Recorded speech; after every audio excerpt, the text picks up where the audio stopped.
Hello friends, welcome back to our channel. అమెరికాలో నివసిస్తున్న యూదులపై ఉగ్రవాద దాడికి ప్లాన్ చేశాడని ఆరోపించిన పోలీసులు కెనడాలో నివసిస్తున్న పాకిస్తానీని ఇటీవల అరెస్ట్ చేశారు. న్యూయార్క్లో ఈ దాడికి పాల్పడేందుకు పాకిస్తాన్కు చెందిన వ్యక్తి యోచిస్తున్నాడని అమెరికా న్యాయశాఖ శుక్రవారం వెల్లడించింది. ఆ వ్యక్తి పేరు మహమ్మద్ షాజేబ్ అని, అతన్ని షాజేబ్ జాదూన్ అని కూడా పిలుస్తారు. మహమ్మద్ షాజేబ్ వయసు 20 సంవత్సరాలు. పూర్తి సమాచారం కోసం వీడియోను స్కిప్ చేయకుండా ఎండ్ వరకు చూడండి. అమెరికాలో నమోదైన అభియోగాల కింద బుధవారం పోలీసులు అతన్ని అరెస్ట్ చేశారు. ఈ విషయంపై America attorney general Merrick garland మాట్లాడుతూ ఆ వ్యక్తి ఉగ్రవాద దాడికి ప్లాన్ చేశాడని ఆరోపించారు.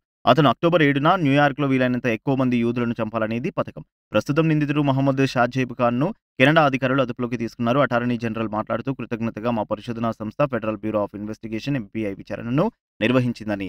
కెనడియన్ పోలీసులు వెంటనే దానిపై చర్య తీసుకున్నారు. కెనడా పోలీసులు నిందితుడిని అదుపులోకి తీసుకున్నారు. అమెరికా కెనడా సరిహద్దుకు 19 కిలోమీటర్ల దూరంలోని ఓర్మ్ టౌన్లో మహమ్మద్ షెహజాబ్ ఖాన్ను కెనడా అధికారులు అదుపులోకి తీసుకున్నారు. నిందితుడు మహమ్మద్ షాజేబ్ను కెనడాకు అప్పగించాలని డిమాండ్ చేస్తామని అమెరికా న్యాయశాఖ తెలిపింది. అప్పగింత అనేది ఒక దేశం నిందితుడిని మరొక దేశానికి అప్పగించే ప్రక్రియ. తద్వారా అతన్ని శిక్షించవచ్చు. గతంలో ఇండో పసిఫిక్ ప్రాంతంలో తన ప్రయోజనాల కోసం చైనాను కౌంటర్ చేయడం కోసం భారత్తో దోస్తీ చేస్తున్న అమెరికా పాకిస్తాన్ను భారీ సైనిక సాయం అందించాలని నిర్ణయించింది. F-16 ఫైటర్ జెట్లను అప్గ్రేడ్ చేయడం కోసం పాకిస్తాన్కు $450 మిలియన్ విలువైన మిలిటరీ ప్యాకేజీని అందజేయడానికి బైడెన్ సర్కార్ ఆమోదం తెలిపింది. అమెరికా ఇచ్చే సాయంతో పాకిస్తాన్ తన దగ్గరున్న 3 స్క్వాడ్రన్లలోని 65 F-16 ఫైటర్ జెట్లను ఆధునీకరించగలదు. వాస్తవానికి 2018లో డొనాల్డ్ ట్రంప్ సర్కార్ పాకిస్తాన్కు సైనిక సాయాన్ని నిలిపివేస్తూ నిర్ణయం తీసుకుంది. ఉగ్రవాద సంస్థల పట్ల చర్యలు తీసుకోవడంలో పాక్ ఉదాసీన వైఖరి కనబరుస్తుండటంతో ట్రంప్ ఈ రకంగా ఇస్లామాబాద్కు షాక్ ఇచ్చారు. కానీ తాజాగా బైడెన్ అందుకు విరుద్ధమైన నిర్ణయం తీసుకున్నారు.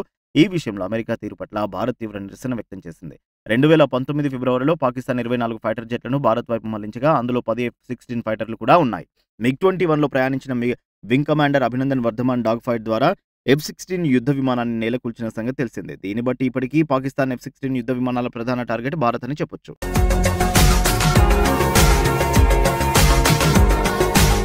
మరిన్ని అప్డేట్స్ కోసం మా ఛానల్ని సబ్స్క్రైబ్ చేయండి.